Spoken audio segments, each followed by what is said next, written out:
Good morning. We're making carrot cake muffins, and I thought it's a really easy recipe, and you guys can screenshot it right here.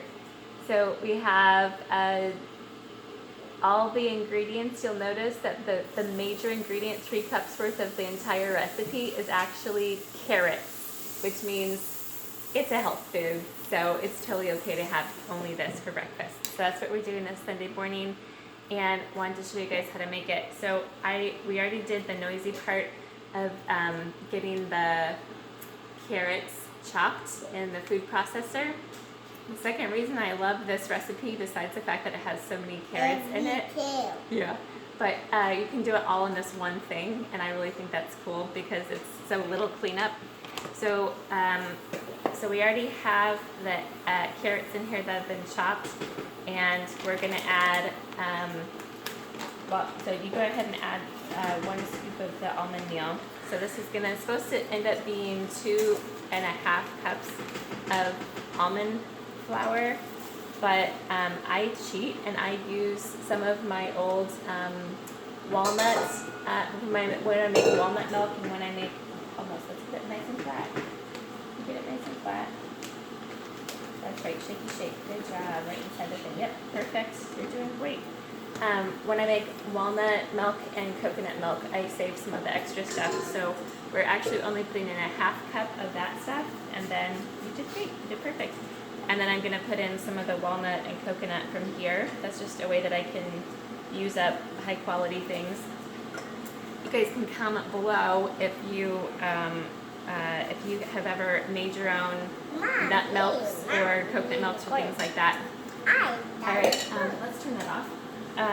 So I have the walnut milk, I have the almond meal in here, and we're gonna work on, Marcus is my excellent egg cracker. He knows how to crack them on the counter and then flop them into the thing. Are you good? Go ahead. Isn't there already 1 egg in there? Yeah, and then while he's doing that, Malachi's gonna put some honey. This is 3/4 of a cup of honey, so he's gonna put that in there. And this is actually honey from, we're gonna let it keep on flowing out. This is honey from Happy Bee Honey, Trish Deer, shout out to her for keeping us in good supply of local raw honey. She's our church buddy. And so that part's done. Let's keep doing some more eggs. Ooh, fun, lots of fun. Okay.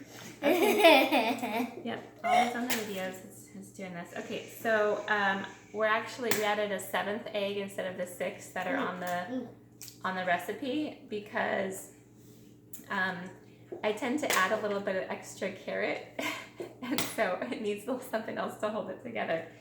Okay, so we have the honey, and we're gonna need, I think, was it 2 tablespoons or 2 teaspoons?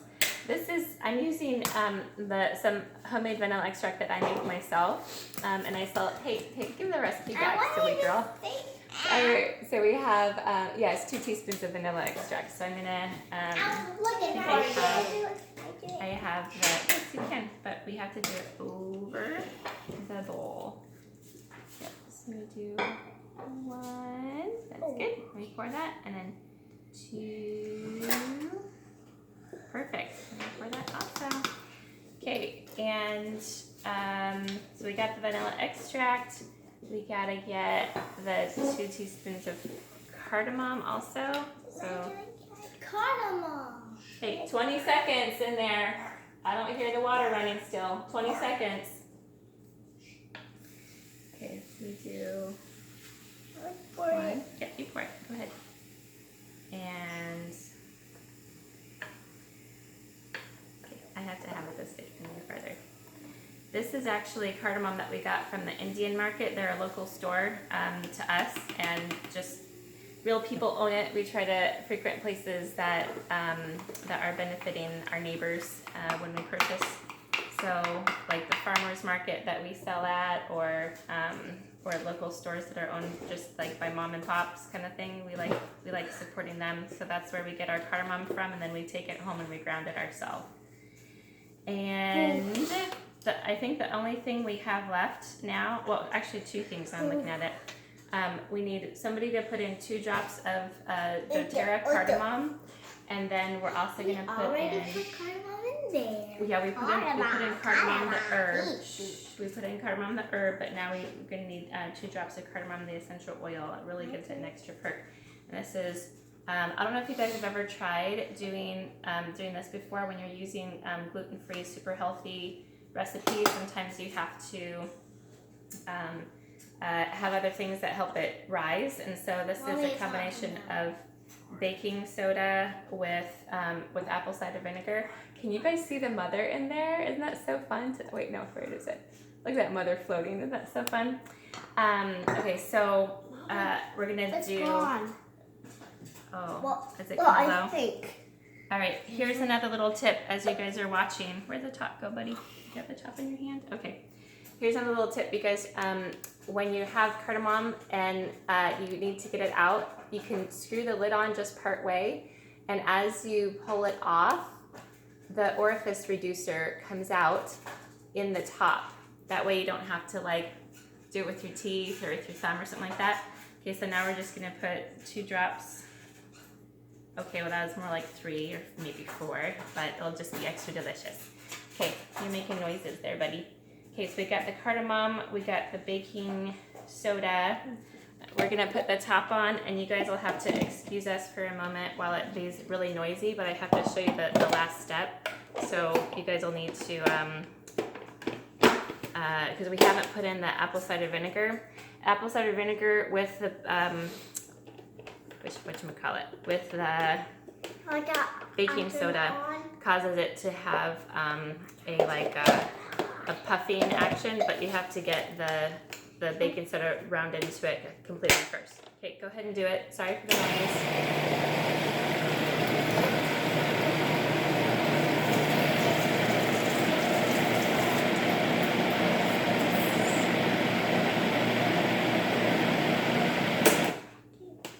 Okay, so you guys can see it's all, actually maybe you can't see, it's all nicely situated in there, all ground up together, so you didn't have to put it into a different pot or anything. The last thing that we're going to do is to, hey, go make sure that Daddy knows that he can't come talk to me because I'm doing a video. We didn't warn everybody of the thing yet. Okay, all right, good. So we have, it's 1.5 teaspoons of, it says equal parts, so however big your recipe is, you make it go 1 by 1. I already did it. And I don't know if you guys can see it's kind of bubbling up there because it is connecting a little bit with the baking soda. So you get that all completely round in. And I'm going to pause it for a second so we can make this short. We have these cute little heart-shaped muffin things that makes everything taste really special. I'm going to put up the recipe one more time so you guys can see it. And I guess I could probably, once I post this, I can put the thing below about the directions. And then we're just gonna bake it at 340. I find slightly lower for gluten-free recipes is really good. So this is gluten-free, dairy-free, soy-free. What else is it? Corn syrup-free. It's corn syrup-free, which is important for this guy too. And very natural and healthy. And I hope you enjoy making it too. Bye.